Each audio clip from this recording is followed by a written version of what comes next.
You know, I've been having this reoccurring dream, and I just been, I guess, it happens like almost every other night. And I guess, I don't know. I guess it's my podcast. I might well just uh, bring it up and just, it's funny to me. I don't know, but anyway. So I am in this dream. I am part of a campaign for this Air Force pilot, and he's running for office for Congress of whatever. He's running for some office, whatever. And he works night shift.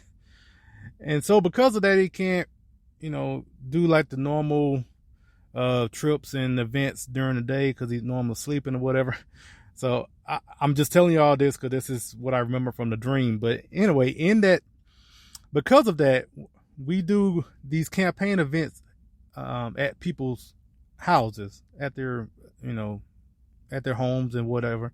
And we would go to these people's home, and he would go there, and instead of like talking with everyone, he'll pass out on the couch and sleep. And this kept happening over and over again in every dream. And I'm the one having to babysit him, basically having to do all the work and everything while he sleeps on the couch. I mean, because he's tired because he worked night shift. Anyway, the last dream I had, which makes me want to bring it up, is he was in the house, but I guess, I don't know, something happened in the dream. I can't remember. You know how dreams are. But anyway, he went outside and slept on the porch. And the last dream, I woke up. The last thing I remember as far as waking up is that he was out on the porch, laid out on the porch, sleeping. And then all of a sudden, a cat hits the window. Turn to find out the cat was disturbing his sleep, and he threw the cat through the window. And I don't know. I know that's, if you're coming on here listening to Trent Chat, like, what is he talking about? But hey, this is my podcast, and I wanted to bring this up. So anyway, So on this episode, we have Rick Green, America's Constitution coach, with us. So stick with us, and welcome to Trent Chat.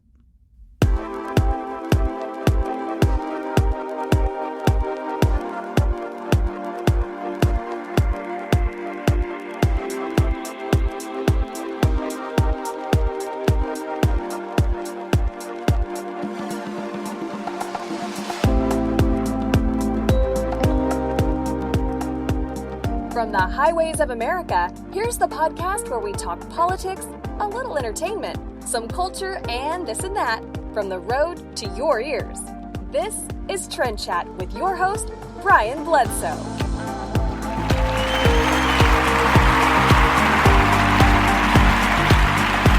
And welcome to another episode of Trent Chat. We are live here on Saturday, December 12th, if I'm not mistaken.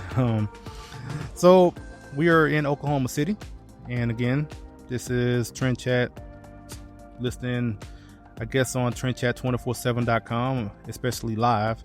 Actually, I don't know how that works when I go live. I rarely go live, but I have plenty of time. So, and to be quite honest, I don't feel like recording it and then going through the process. I say, I might well just go live. But I don't know how it works when I'm live. Does it stream live on the other podcast outlets? So on top of Trent Chat being on TrentChat247.com, also available on most popular podcast outlets. So whether it's on Amazon Music or Google Play, iTunes, I don't know.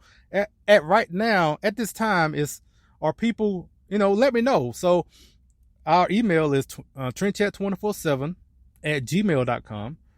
And so I don't know how that works when I'm live, depending if how many people are listening to this live. But because I know it's live on TrentChat247.com. I know it's there. But when I go live, does it just wait till I finish and then it uploads on the other podcast outlets or not? I don't know. Send in a chat, because if you're listening on TrentChat247.com, you can chat and tell me how it works there as well. And I'll keep saying trendchat247.com just to kind of drill it in your head. But yeah, so yeah, thanks for listening. If social media at trendchat247 is on Snapchat, and that's it right now. But everything else as far as Twitter, Instagram, Trendchat 247 is also on Facebook and Snapchat, but everything else as far as Twitter and Instagram is at Brian L. Bledsoe. So as I said, we're going to have Rick Green on. This is an interview that was done a couple of weeks ago, actually, when in the last episode when I said I was in Nevada at the Constitutional Defense course and got a chance to speak with Rick, and so we talked for about half an hour. So you're gonna get that interview coming up.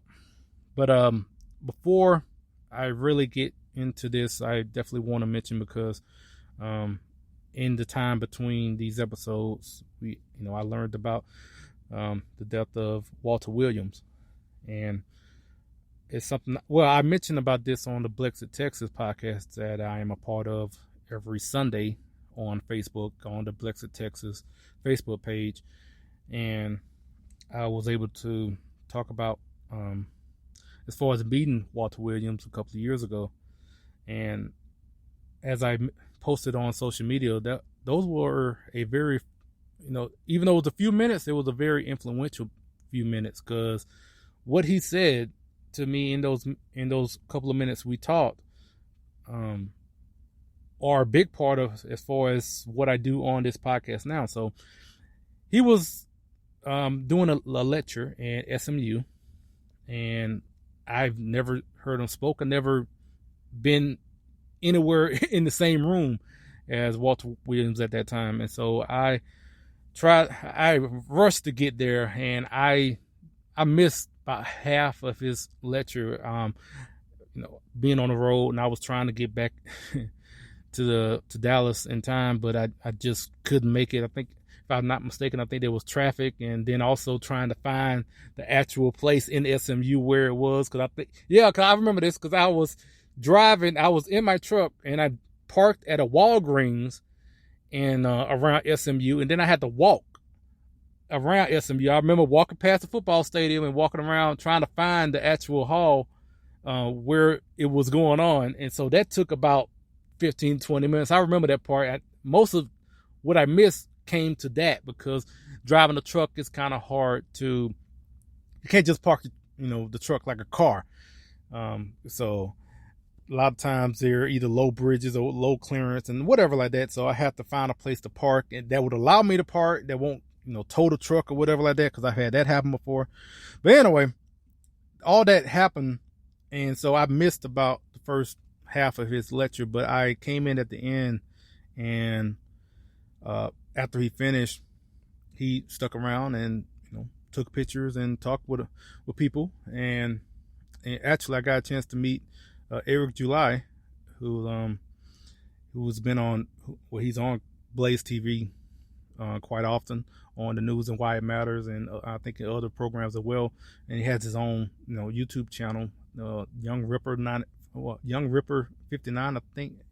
But actually I hope to get him on to talk about movies and comic books and stuff like that, as well as politics. And so I got a chance to meet him while we were meeting Walter Williams. And so when I got my chance to take my picture and to talk with him, I remember I was set to do a speaking engagement for Republican Women of Arlington, and I was supposed to say a few words during that event because Politichicks were a part of that, that event, and they asked me to say a few words before they came up, and that was going to be my first ever speaking engagement.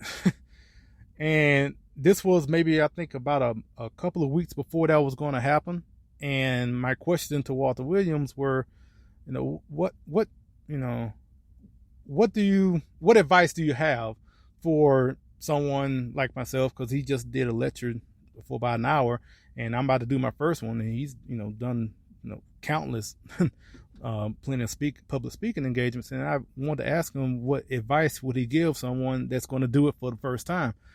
And so when I asked him that, he said something, like I said, that was very influential, even though it was very simple. He just said, know what you're talking about. Like, I remember that because that, as simple as that was, it really was something where I took into that speaking engagement a couple of weeks later, but also for this podcast, because there are some times where, as far as topics go, and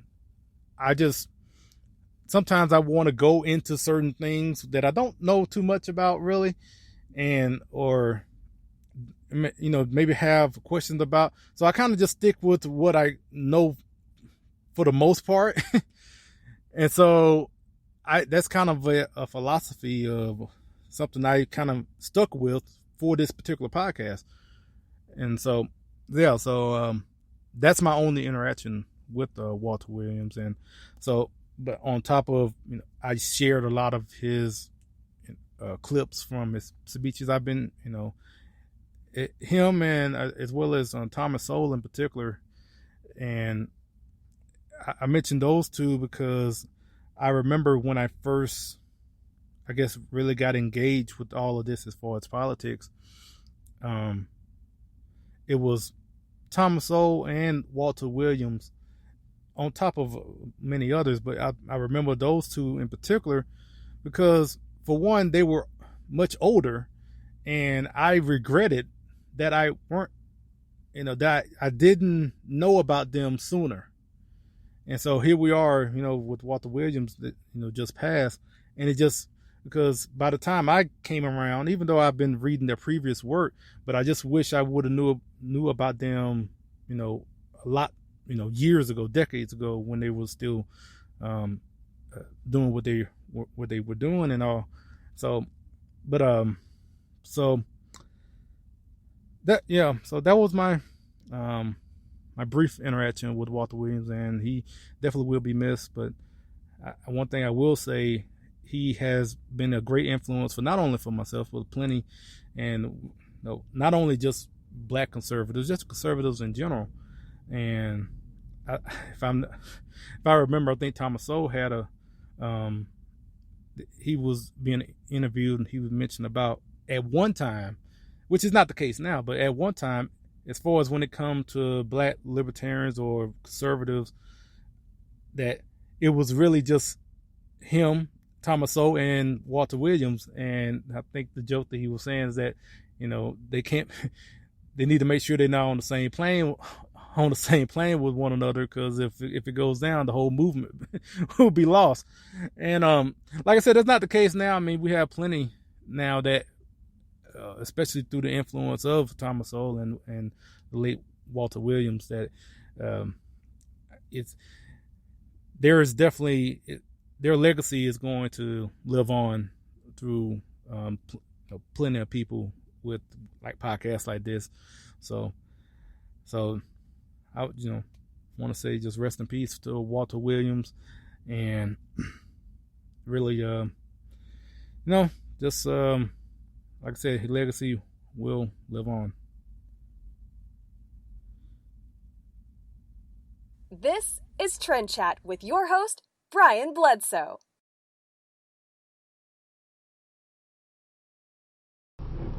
So you want to keep America great, but you don't know where to go to get some Trump-centric gear? Check out TrumpMug.com. And if you put in the code TRENDCHAT, you get 10% off. So at TrumpMug.com, they have flags, coins, mugs, of course. So go to TrumpMug.com, put in the code TRENDCHAT, get 10% off. Again, TrumpMug.com with the code TRENDCHAT for 10% off. This is Lacey Williams, the founder and president of Expressions Magazine, letting you know that you can order our quarterly magazine and support female conservatives by visiting express-conservatism.com, or you can follow us on social media. On Instagram with the username of expressions_conservemag, or on Twitter with the handle of @express_conserve. Get your copy today.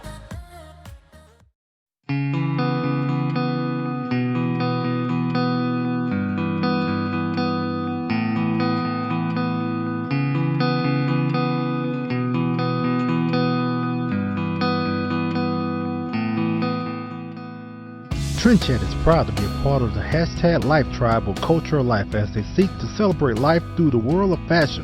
Go to COL1972.com and get 10% off your purchase when you enter the code Trend Chat. Alright, so see, that what happens when I go live. Every now and then there's always, something. So that and actually, if I didn't say that, you probably wouldn't even notice that something happened. But I try to keep it real with y'all. So just trying to do something and then turn out having that go longer than I anticipated. So, but anyway, just now I know maybe it's some people that don't, because I'm not going to assume that everyone knows about, especially not only the election that just happened in November, but also there were runoffs that was going on, because you got one that's coming up in Georgia at the first of the year. But I just want to talk about a particular one that's super local. We're talking about city council for myself. So there was a runoff in the city council for Arlington, Texas. And that was on this past Tuesday. And unfortunately, I must say that I missed my chance to vote, which was really stressing me out in the sense of, it was just racking in my brain. Like, man, I tried to get back in town during early voting and I missed it by an hour. I got back in town on Friday, this previous Friday, and the polls closed at 7 and I got there at like 7:30. So I missed it for early voting. And then on election day, I was still out of town, but I was trying to get back and I didn't make it at all, because at that time I was in Laredo and I just couldn't. Again, I would have gotten back up to Dallas around 10. And so anyway, I missed my chance to vote, and I was wondering, because I mean, when it comes to runoffs, especially we're talking about city council, we ain't talking about a runoff for even Senate. I mean, like I said, this is a real local race. And so I know every vote really, really counts. I mean, it can come down to 1 or 2 votes, because how many people are actually really going to be paying attention to a city council runoff vote? They barely pay attention to if it's just a general. So, and the 2 candidates, I mean, they were just like total opposites. So you had the incumbent who is, I would say, conservative, because I mean, in city councils, you don't like have Republican and Democrat. So you just basically have to go by the ideology of the candidate. So you had like a conservative against a socialist, basically. I would say borderline racist in the sense of some of the stuff he was saying. And so I really didn't want, the incumbent to lose in this, even though I didn't know much about her. If you've listened to previous episodes, when it comes to myself, my own personal philosophy, when it comes to voting in particular, I'm more so voting against someone as opposed to voting for someone. And I know I definitely didn't want that guy, the socialist, the guy to win for city council. Anyway, all that being said, it was a landslide, so the incumbent won. So I was glad she won, but I was nervous for a second, because I was thinking, I didn't know if it was going to be tight, because the fact that they went to a runoff anyway, I was concerned. So, but in talking about these runoffs, just everything that's happened since the November election, the November 3rd election, is the like with the election, as far as for myself personally, because as a truck driver, it's when you have these unexpected events like a runoff, or like the legal challenges and all in the lawsuits, and I'll mention about Texas, having their suit rejected on Friday and later on.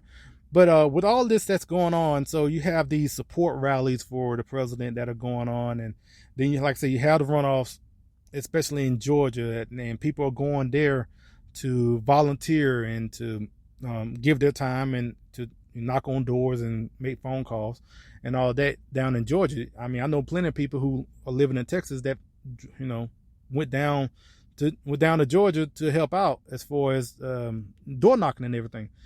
And so for me, that's very difficult. So I haven't been able to do any of that because as a truck driver, for myself in particular, like my schedule is planned out like maybe a month or two in advance. So if there's any unexpected event that happens, it kind of throws my whole schedule out of whack. So, cause like as of right now, I already have everything scheduled out to like February in a sense, cause I know I'm going to take time off for Christmas. Then I'm going to be planning to go to the March for Life at the end of January. And then now I just found out CPAC is going to be in Orlando at the end of February. So even though I've said that I wasn't going to go, mainly because the time for March for Life and CPAC tends to be so close together, but now they're further apart. They're a month apart almost. And also it's not going to be in DC. It's going to be in Orlando. So I'm guessing I'm going to go to CPAC. So anyway, like I'm saying, my schedule is already being, set right now all the way to like the 1st of March already. And so with that, I haven't been able to try to carve out time if I wanted to go to Georgia in particular to help out. And so also with that, it also made it difficult for me to get back in town for the runoff election for city council. Now, here I am. I done sat here and spent like 5 minutes to talk about missing the opportunity to vote. As a truck driver, trying to drive thousands of miles to try to get back in town to vote. Meanwhile, you have plenty of people who live in Arlington who probably could walk across the street to vote and didn't vote. And and those are the same people that'll be out there complaining about what's going on, but do nothing about it, or just vote every 4 years at the most. And so, anyway, it just and also just to give a picture as far as how this runoff went in Arlington. So the population of Arlington is like over 400,000. And you had 10% of hold on, let me take that back. So the population is over 400,000. Now in the November election, 100,000 in Arlington voted. So now out of that 100,000, the 100,000 that actually voted in the general, only 10% of that 100,000 voted in the city council runoff, which was like 10,000 people. So 10,000 people basically made the decision for over close to 500,000 people in Arlington in this runoff, as far as one of those positions in the city council. So yeah, just think about that. I mean, but that's how it normally goes, especially, like I said, when it comes to city councils. Most people don't even pay attention. They don't go to town halls or whatever. But like I said, they'd be the first person, people that want to complain about it. And then when you ask them to do something as far as about whatever that's going on they're complaining about, they're like, oh, I can't do this or whatever like that. Okay, fine. Just keep complaining, whatever. So now, before we get to our interview with Rick, I had one other thing, and I'm going to try to make this quick because I'm probably going to bring this up again probably in the next episode, so I'm probably not going to get too much into it. But I know if you've been paying attention to the news, you probably have been hearing about the progress of the COVID vaccine, that they're getting to the point where they're able to distribute it to everyone, and Operation Lightspeed and all of that. And so here we are, and we're basically now we're going to be moving in one way or another to the fight of 2020. Really was about like the mask mandate, and everyone was just, whether talking about just the government in particular, just how they want to enforce people to wear a mask and all of that. And now, as we go into 2021, as much as people feel like, it's funny seeing how people just can't wait for 2020 to end. Like 2021 is just going to be just like a light switch and everything's going to be back to normal. Like nothing's really going to change too much once we go into 2021. But anyway, so now we're going to be moving into the whole issue about vaccine mandates. And as of right now, like, I don't see a overall vaccine mandate, even with a Biden-Harris administration, as it seems like we're getting closer to that being a reality. Even with Biden-Harris at this moment in history, moment in time, right now, I don't see we're going to have like a vaccine mandate. Now that could change in a year, but not right now. At this point, I think what's going to happen basically is when it came to the mask mandates. So one, you're going to have, big businesses, your Walmarts, your Amazons, Amazon don't have stores like that, but, or your Targets and, your big retailers, they're going to be the ones that are essentially going to be enforcing vaccinations in a sense, especially amongst their employees. I can just see that happening really quick. And you're going to have all these businesses that are going to comply and essentially enforce vaccinations through commerce. So you can easily see this happening in the next year or so, where you can't shop if you don't have a card saying that you were vaccinated to come in, or go to the movies or anything public, will be subjected to you being vaccinated. That can easily happen through the businesses. So you will have the government saying like, look, we're not going to mandate, but in the same sense, we're still going to backdoor mandate these vaccinations by putting pressure on businesses to enforce vaccinations by going it through business. So they're going to threaten businesses as far as, or incentivize. And so like if you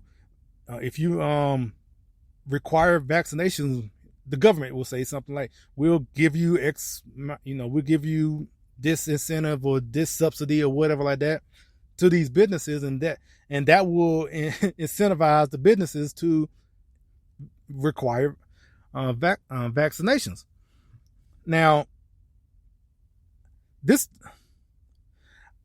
first I think it will go as far as for employees. That's where I think it's going to hit first. It's going to be, they're going to require all the employees. Think about a business like Walmart. Walmart would require all of their employees. I think they are the number one employer in the United States, I think. And think about them telling all their employees that they have to be vaccinated to continue working. And I hope you don't hear this and think that's crazy, because it'll be just like what they're doing now with everyone wearing masks. And after the employees, I said after that, then it will transition into, especially if you get to the point where you got vaccine cards and all of that, and you have all these businesses across the board that are pushing that, okay, to shop at our store, you have to be vaccinated or something like that. Now, that part right there, I think would take some time, because I can imagine the backlash that would happen from everyone. A lot of people, even people who are pro-vaccination, I would think would probably be against that. Not too many, but yeah. But I'm thinking about employees in general. I'm thinking about myself as a truck driver. I don't know, the company that I drive for right now will say the same thing. And I have to really consider that, because I know I'm not looking to get vaccinated. I'm not looking to take that vaccine. I don't get the flu vaccine. I'm not looking to get this vaccine.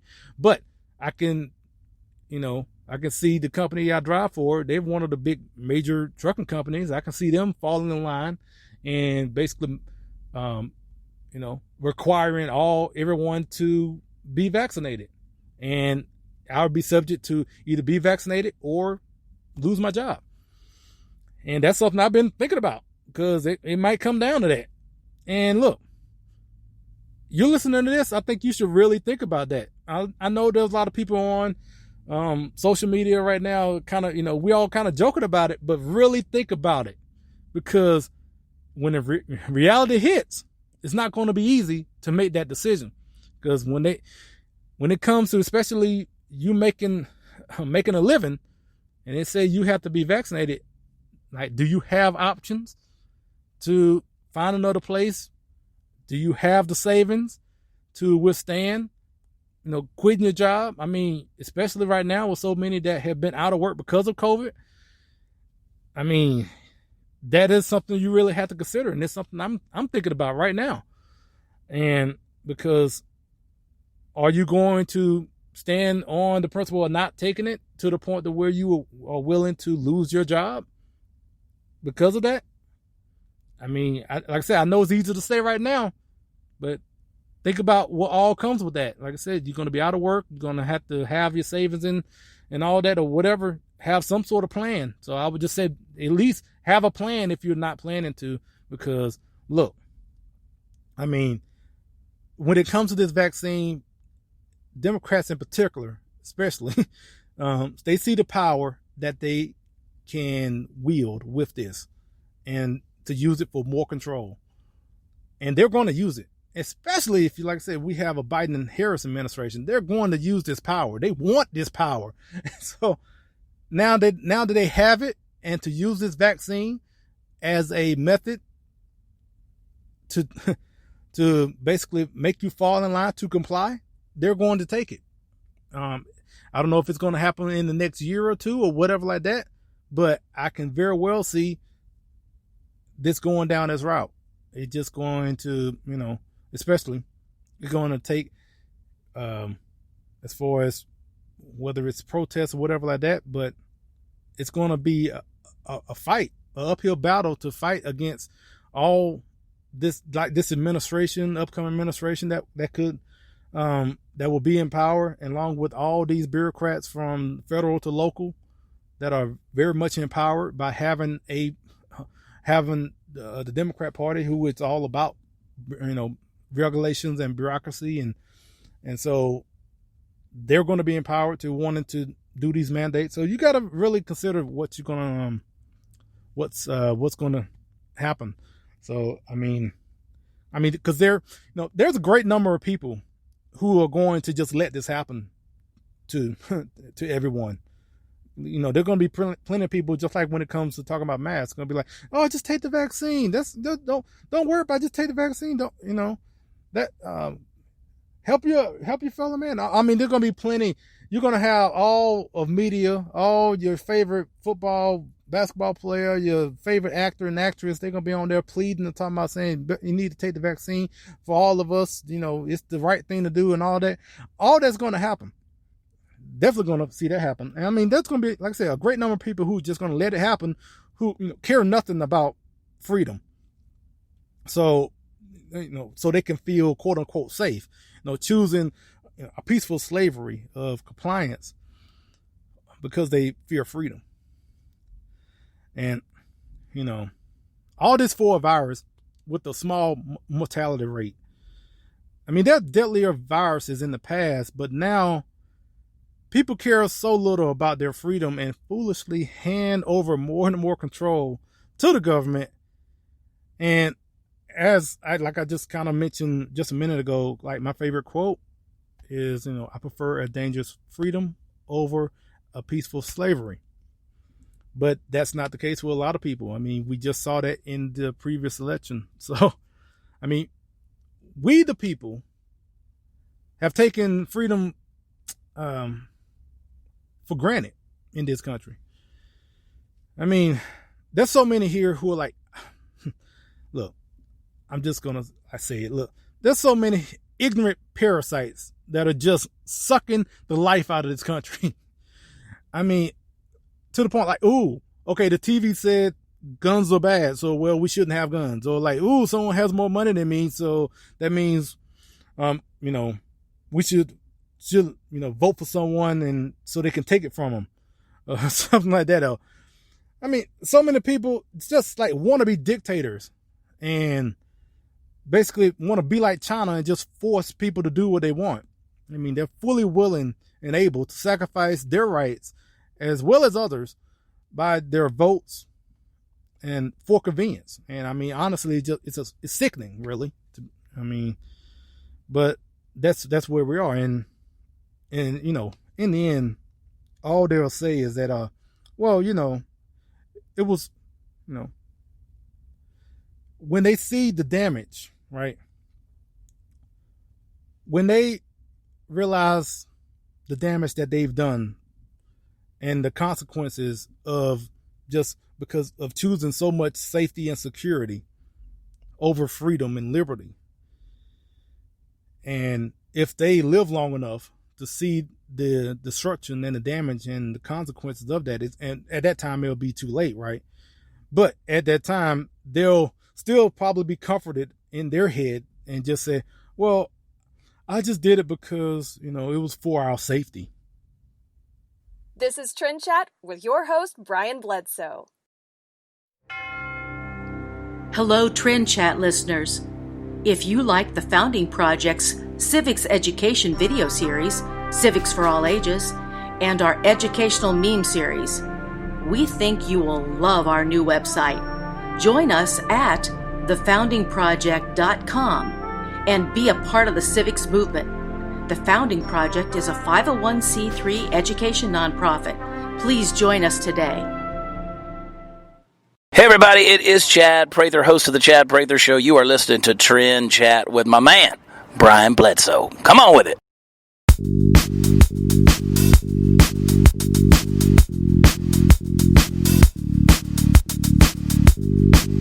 We here at Trend Chat, we are proud to be part of the 1776 militia.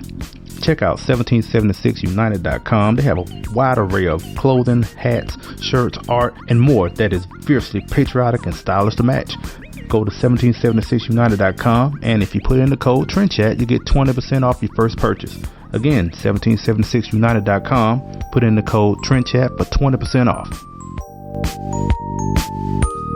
All right, so I said I wasn't going to talk much about that, but I did what I normally do. I rant. That's what I did. So anyway, we're out. We're not going to. As a matter of fact, I'm not even going to go into introduction because it might turn to another rant. So anyway, we're going to go straight into our interview. So without further ado, here is the interview with America's Constitution coach, Rick Green. Hello, this is Trend Chat, and we are very pleased to have America's Constitution coach, Rick Green, with us. And we're going to talk about just a course that I did recently in Nevada, and also just some other things, a little bit about the election and other stuff. So, Rick, how you doing? Hey, man, doing well. It was great having you with us last week. What a great time, and glad to be with you here on your podcast. So, before we get anywhere with the interview, I just want to mention that a collaborator of yours, David Barton, he has much influence as far as this podcast even being created, because we were national delegates in 2016 up in Cleveland. No kidding. And so at that time, I was just writing. I wasn't writing a lot, but that's, if anything, as far as outside of just posting stuff on social media, I would write articles for Politichicks from time to time. Oh, yeah. So, and while I was at the convention, I was informed, because that was my first time at the national convention, or any convention, actually, because even state convention was my first time that year. But at that time, I was informed that people who are national delegates tend to move on to other things or something, just because I guess doors open up or something like that. I didn't know. That's what I was being told while I was there. And so because of the security, we were transported by bus from the hotel, every day. And, it was like the security was just tight. And while we was on the bus, I found myself to be sitting next to David Barton a couple of times in those bus rides, and those bus rides turned out to be kind of long because stuff was going on, and so we didn't even though we was a couple of blocks away, it would take like 30 minutes to get to the No hotel. kidding. So you in got that to take time, the train a little bit. so in that time, we talked, and I brought up to him about doing something else or doing something more. And he was, in the times that we talked, he was encouraging me to do more, to do something. And I didn't know what that was, but that thing was this podcast. Nice. Well, I'm glad to hear that, man. Well, that's pretty cool. You got to spend that time with him too. Yeah. And so, I haven't had him on before, and I haven't spoke with him since. But whenever I would mention to him, the fact that I'm doing the podcast, like you were, and other people who I was talking to at that time were, an encouragement for me to do this. That's awesome, man. Now, I wanted I guess when I really thought about having you on for this interview was really on the first night when you did your lecture and you had this quote at the end, and where you were talking about John Quincy Adams, and you brought up the quote, duty is ours, results are God's. And from that, I already wanted to have you on, but I really want to have you on to talk about that in particular. So if people that don't know, because I know you mentioned it in your lecture about that particular quote, because that's one of my favorite quotes. Like, I have two favorite quotes when it comes, especially in politics in particular, is that quote, the duty is ours, results of God's, or I prefer dangerous slavery over dangerous freedom over peaceful slavery. Those are my two favorite quotes. And so for the people that don't know, what was the story behind that? Yeah, man. In fact, it felt like we were on such the same page all week long. I'd look at your shirts and your hoodies and go, man, that's something I've said to my kids just recently, or that we've talked about around the fire. And it was just kind of cool to see how much we shared the same passion for the country and the same tone, kind of the same attitude. And that duty is ours, results are God's is such an important mindset if you're going to try to have influence on the culture.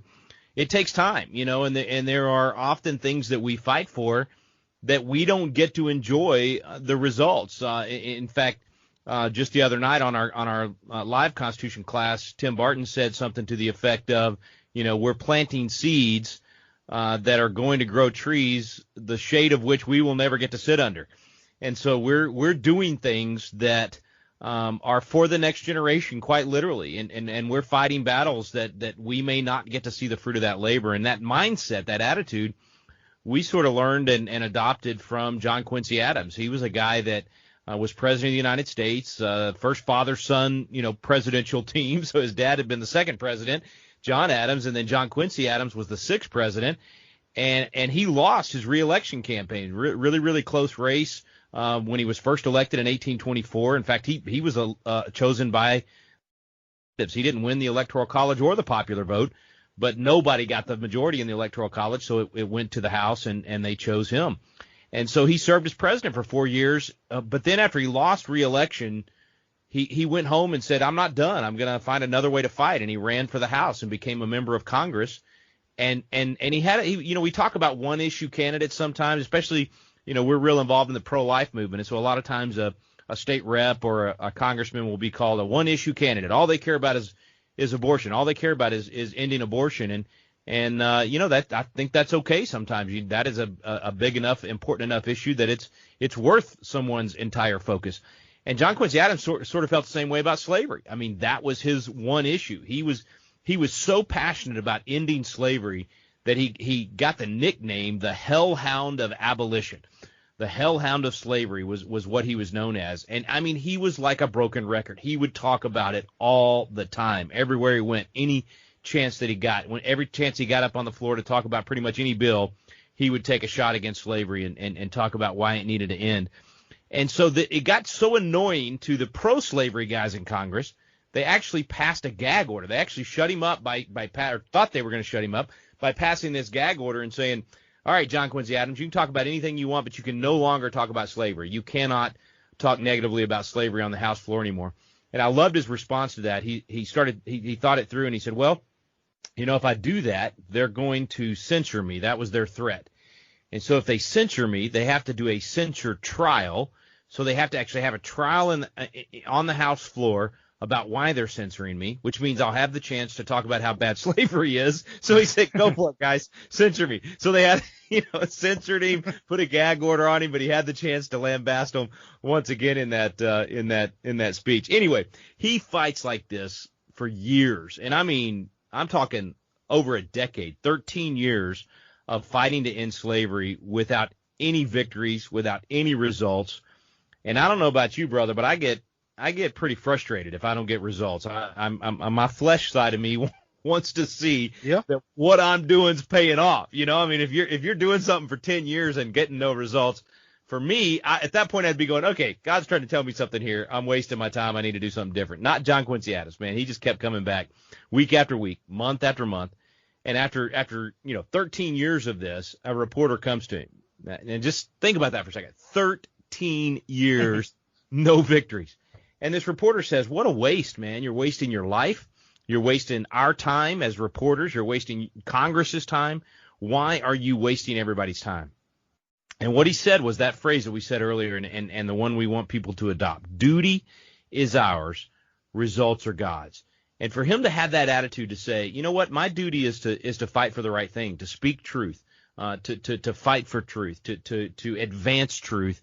And whether or not I get a win at the end of the day, whether or not I pass a bill, whether or not I outlaw something that's evil like slavery, or in our case fighting for to end abortion today, he said, doesn't change the fact that I can put my head on the pillow at night knowing that I did everything I could, but the results are up to God's, and I may not get to see those results. And he didn't.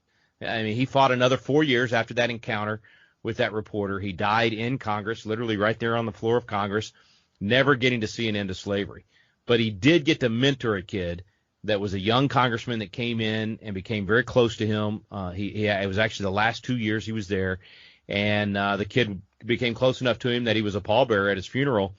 And then the kid goes home, doesn't get reelected, keeps running for different things and keeps losing every election.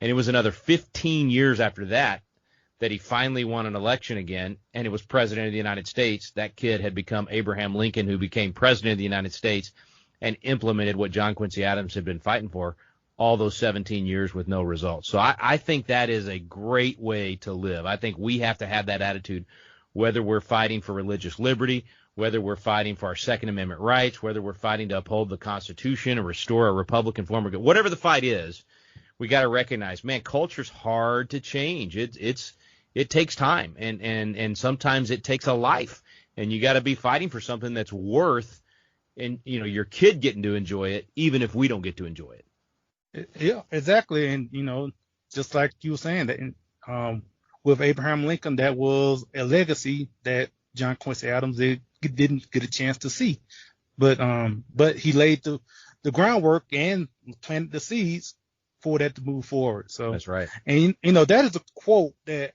for me, that I tend to bring up to people, and it's, like I said, it's one of my favorite quotes, and it's a quote to calm people, I will hope, that, because as you mentioned, culture and even, people that work in elections, especially, like, it can get really depressing, especially if if your candidate doesn't win, or whatever that's going on, it could get really depressing.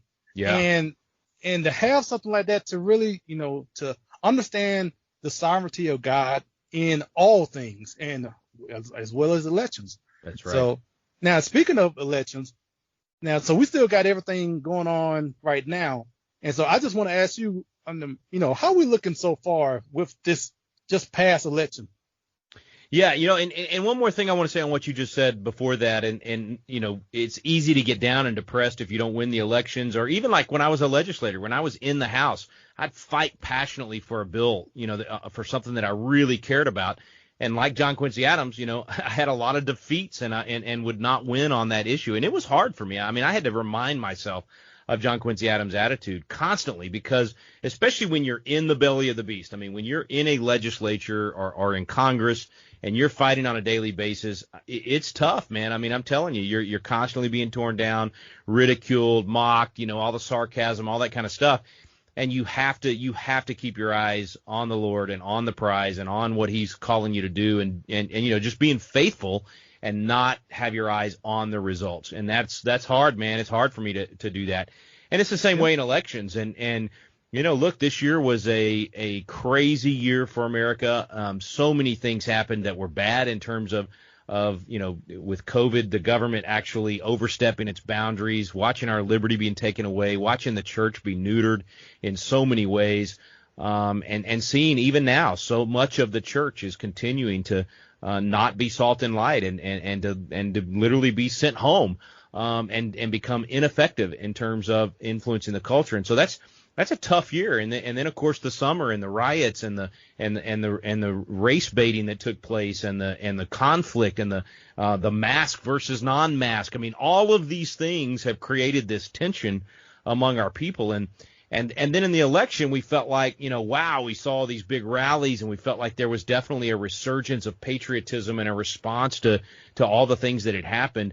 And then for it to come down as close as it was, and right now, for all of the media to say it's over, Biden has won, and just move on without actually getting an opportunity for transparency to actually see and to verify, did he really win? And just the fact that the president is asking for that, and that the legal team is pushing for those legal remedies, for people to say that that's sore loser or treason or all the things that they're claiming is such a dishonest disparagement, because there's no question. I mean, it's like not even in the realm of possibility that they would do anything different. If the shoe was on the other foot, if this was reversed, they absolutely would be wanting to know for sure that Donald Trump had won and that Joe Biden had lost. They would want to verify in every one of these states where it was close, or in any state where there were claims of fraud or any irregularities. They would pursue every single one of those, as they should, and as I would encourage them to do, and absolutely fight for their right to do so.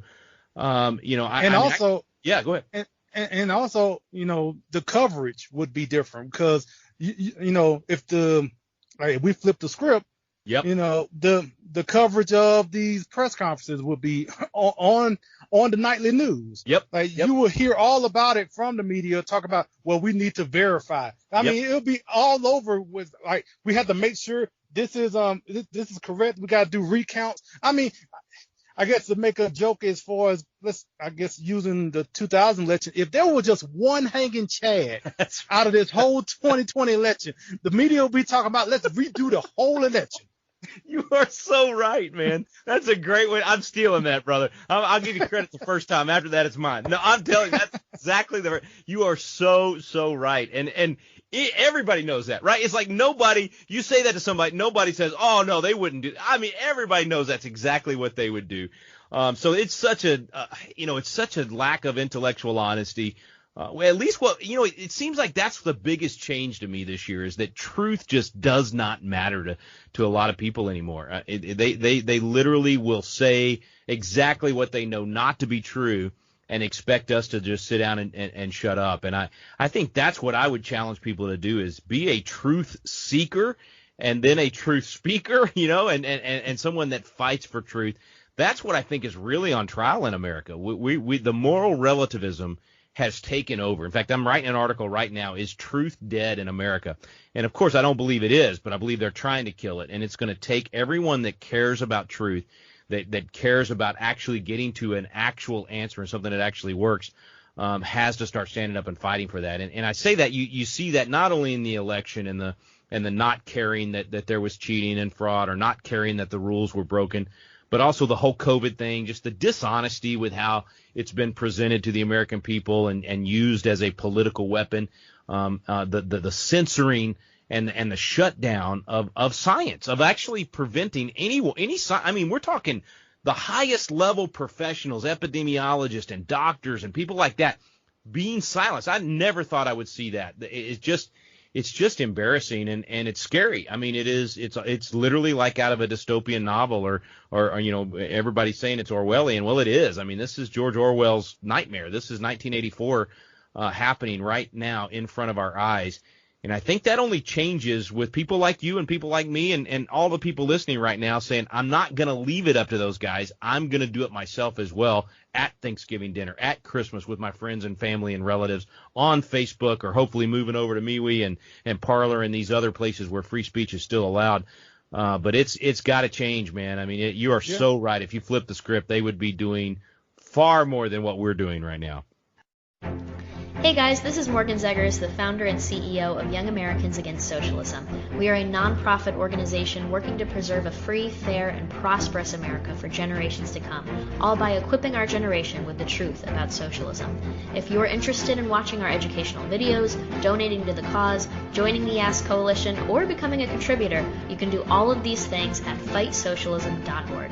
We hope you'll join us in this crucial fight for the future of our great country. Thanks! Commentary as subtle as a sledgehammer. This is Trend Chat. And, as far as when it comes to COVID, I know you mentioned, during the last week, about COVID personally from your own family. I do too. I had family members that had COVID as well. But even at the same time, just like you mentioned, and I've mentioned before on this podcast, is that yes, the virus is real, the virus is deadly, but also the agenda to use it for power and control is also real as well. And everything that's been going on is an overreaction to what is going on. And that's something that you mentioned too. Yeah, that's exactly the right word too. I mean, it's a disproportionate response. And when I say disproportionate, I mean like 1,000 to 1 disproportionate. There's no doubt.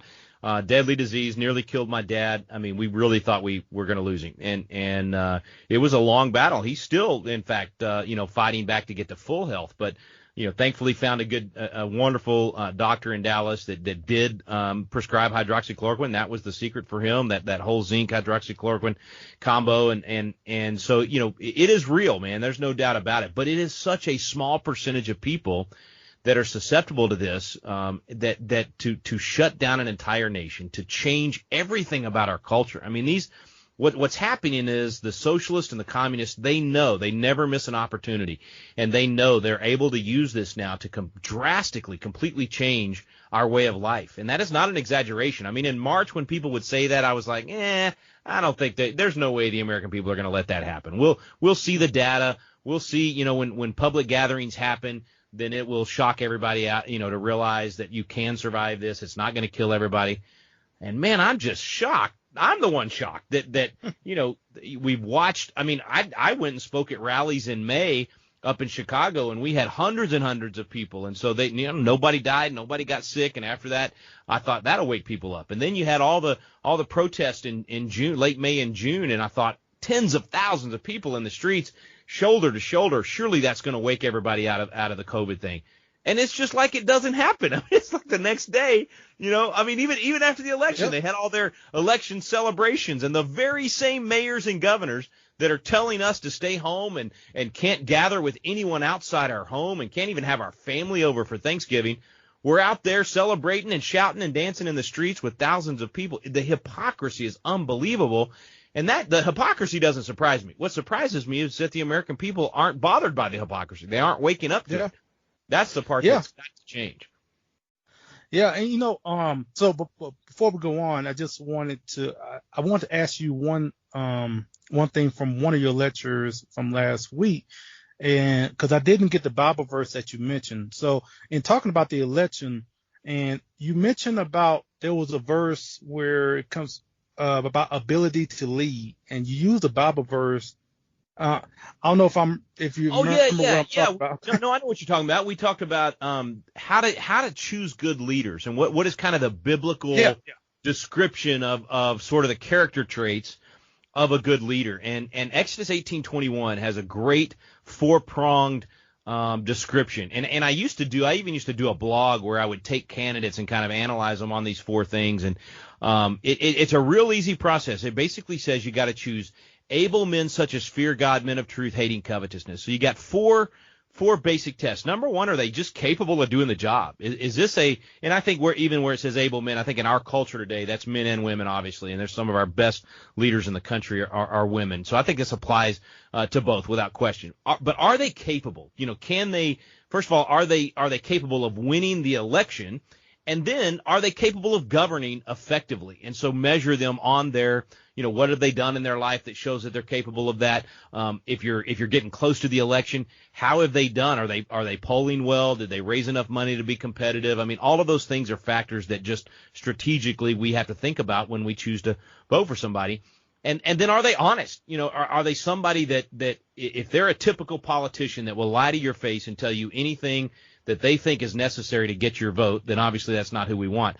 Are they willing to actually say tough things to you? Are they willing to speak truth to you, even when it hurts, even when they say, hey, you know what, that's not a problem government should solve for you. That's something you got to solve for yourself.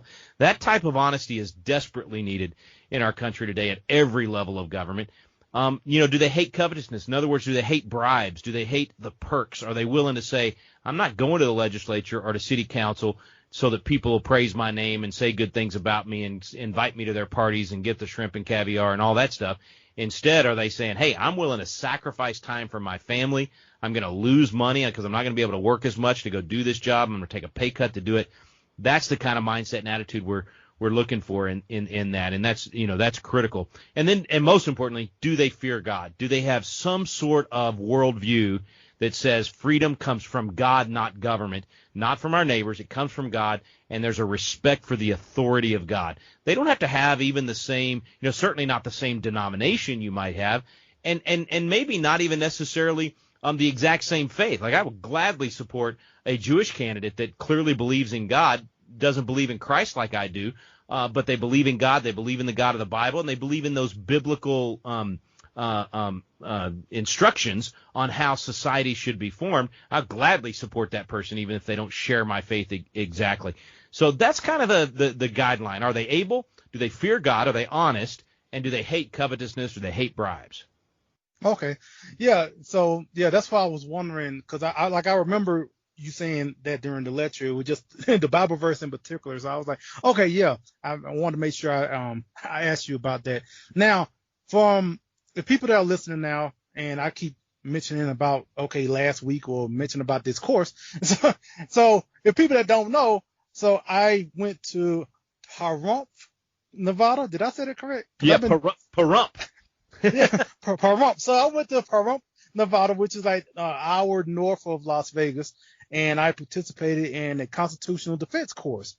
And I was able to go there for 5 days and had a great time as far as learning firearm training and learning about the Constitution. So now that I have you on, you could tell everyone about this course.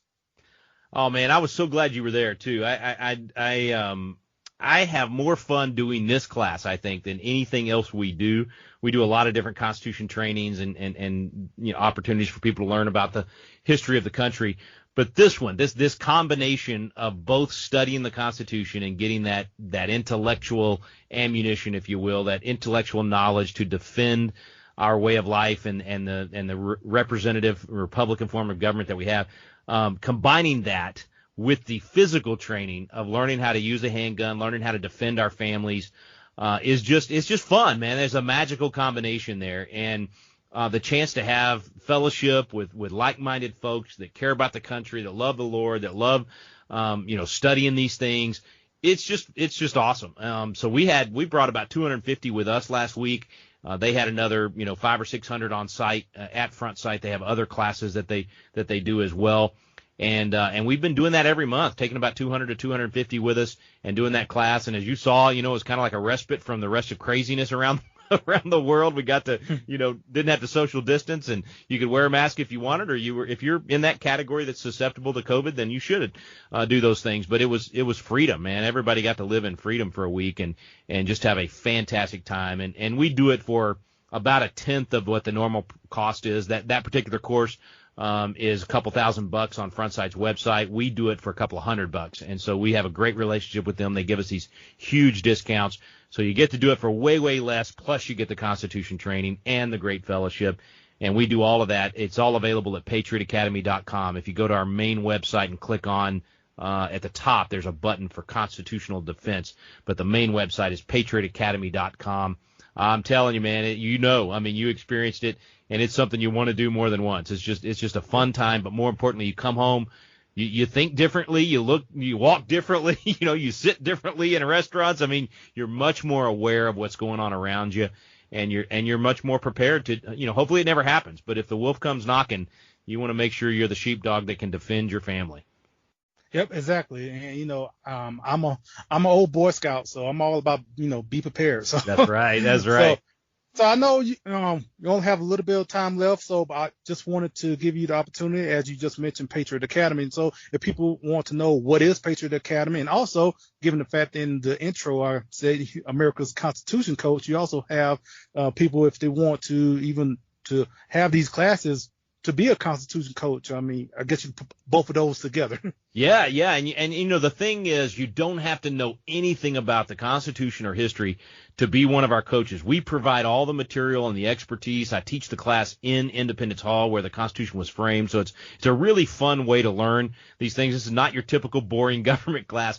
We make it fun and exciting. Comedian Brad Stein joins us on some of it. So it's a fun way to learn, and anybody can participate. And we give this away for free. So it's all free at constitutioncoach.com. You can sign up to be a coach and host the class in your living room or your church or your library, wherever. And provide it to others for free as well. So we're real excited about that program. There's a hunger out there. People want to know more. They want to know how we save the country, and they're looking for action steps. What can they do? And so we set that up so that anybody listening right now, you can be the catalyst for a restoration of biblical values and constitutional principles by being a Constitution coach. If you'd like to just test it out and see what it's like to be in one of our classes, we're doing a live class on Monday nights right now with 15,000 people around the country, the largest Constitution class in history. And it's not too late. We've only had one class, just had the first one. You can join at any time, even if you join on the last week. But we're going to do it every Monday night for 6 weeks straight, and you can join that at constitutioncoach.com as well. And then last thing I'll say is Patriot Academy, we have a youth leadership program for 16 to 25-year-olds where they live the life of a legislator. We go into state capitals around the country, and they serve on the real House floor in the real committee room. They learn the process, but at the same time they're learning the process, they're learning the historical perspective. They're getting a good Constitution grounding and a good biblical worldview of what makes a neighborhood and a society, a state, a nation, what makes it prosper, what makes it the kind of place you want to live and raise your kids. And so those young people in that 16 to 25 age range, they're learning that at that pivotal point in their life where they're trying to figure out, what do I really believe? Not what does mom and dad believe now, but what do I believe? It's a great time for them to cement that foundation in a good way and then go out and be leaders in whatever arena that God calls them to. We got graduates that are in government, serving as legislators and working as staff at legislatures across the country. But we got tons of graduates that are making movies and TV shows, doing blogs, doing podcasts like you're doing. I mean, just whatever they can do to influence the culture. Some of them are in business. They're in the pulpit. They're all over the culture. So you don't have to want to be in politics to enjoy Patriot Academy or Constitution Coach. It's really just if you want to be a good citizen, if you want to be a part of the solution, then come join us. Yep. And so if people want to contact you on social media, where would it go? On social media, they can join us at we're on Parler now and MeWe, whatever they call it, Moo. And then we're also at we got on Facebook. It's Patriot Rick Green is what you want to look for on Facebook, and then on all the other social media outlets, look for Constitution Coach. And on Parler especially, we're really moving on to Parler and going to try to make that our main place to be getting the voice out there. But we're really doing them all because, at this point with the censorship on Facebook and Twitter, I think there's probably going to be a lot of different companies crop up in the next few years. And so we're going to try to be everywhere we can and let the market decide who's going to be the next big boy. All right, Rick, thanks so much for your time. You bet. Thanks for having me. What's going on? This is Brandon Tatum, and you're listening to Trent Chat. All right, so thanks to Rick Green for joining us, and hopefully we'll have him back on again. We have really went into overtime in this sense, I guess, because of being over an hour. But we're at the end, pretty much at the end. But I do want to mention about what just happened recently with had Texas try to appeal to the Supreme Court about the 2020 election, and you had a number of states and a number of U.S. representatives in support for that lawsuit. and quite, I guess, just go ahead and say, I guess it was rejected. No point of really getting into all the details, but it was rejected. And there have been, since the last episode, there have been a number of other lawsuits and other appeals and all that have been either just overturned or just haven't gone to the Trump campaign's way. So at this point with that, I mean, we have the electors that are going to meet on Monday. And so we're pretty close to the reality of a Biden-Harris administration. And I'll just say this, similar to the Obama administration, a Biden-Harris administration, along with thousands of empowered government bureaucrats, as I mentioned earlier, from federal to local, they're going to spend every hour, just like I said, just like the Obama administration, they're going to spend every hour seeking more control to expand government with more bureaucracy and stripping away more freedom from its citizens. And again, so many are accepting this peaceful slavery of increasing socialism in our country because they fear freedom, really. So, I mean, all the stuff about the election, as far as whether, voter integrity, voter fraud, or whatever is going on, the thing about all of this, it's being talked about right now, but unfortunately, no one really care about any of these issues until either right before or right after an election. And a lot of these things that are brought up, they are issues that has to be they have to be worked out and over a course of years or at least months to either change whatever voting system or whatever mechanism that you have. Those things take time, but people don't really pay attention to all this that goes on years prior or months prior to the election. And then when they realize, okay, this doesn't really work, or this has this many holes in it and all these opportunities for fraud and all that, it's a little late, especially afterwards. But even like right before, this is stuff you have to be paying attention to throughout like years. So if you're talking about 2024, you need to be doing stuff now up to 2024 as far as anything to do with the election or how it's going to be played out and all that. All this stuff has to be paid attention to now. But unfortunately, not enough people are going to be wanting to really talk about that because they want to talk about other things. And I mean, unfortunately, I feel like you can't walk and chew gum at the same time. You can't worry about your own economy or worry about your own self, but you also can't even think about trying to do anything when it comes to voter fraud until it's too late, or voter integrity or voter ID or whatever like that. So anyway, I'm not about to go into another rant. So but I definitely want to make sure this time, because I don't think we did. So we're gonna get into these. Get into these locations. I think I missed out last time. So right quick, as far as the cities go, got Spring Hill, Florida, Vernay, Netherlands, Baton, Texas, Cedar Park, Texas, Dallas, Texas. Okay, this is a new one. It's in Poland, but it's Gora Kalawria, Poland. So appreciate whoever in Poland listening. And Lincoln, Nebraska, Greer, South Carolina, Los Angeles, California, and Arlington, Texas. Yeah, I mean, it should be. I live in Arlington. It should be number one. As far as countries go, I don't think we've seen Colombia before, but we have Colombia, Netherlands, Argentina, and Poland. And obviously at the top is the United States. I'm surprised I don't see India on here. What happened to my India people? Like, it was all over here. I don't see them at all on this one. I'm disappointed. Then again, if they're not listening, I guess they don't hear this. But come back, people in India. But so yeah, all right, cut that off. We gotta go. So, thank you for listening. If you've been listening to this whole time, thank you. And, all this time ever since 2017, I appreciate you listening.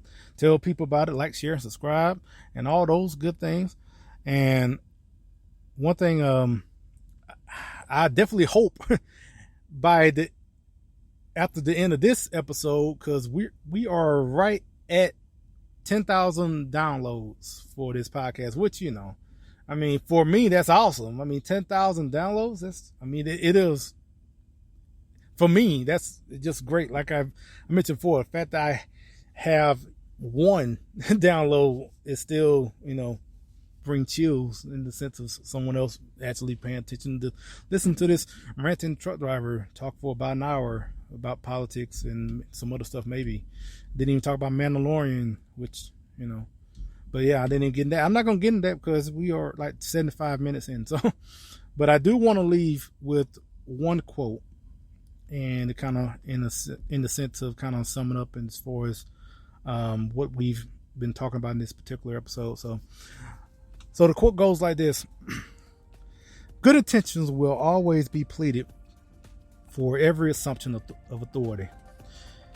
It is hardly too strong to say that the Constitution was made to guard the people against the dangers of good intentions.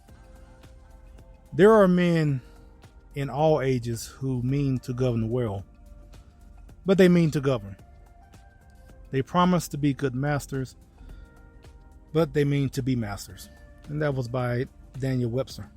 So as we get closer to seem like a Biden administration, I'll just go with that. But thank you for listening, and again, until next time, we'll chat with you later.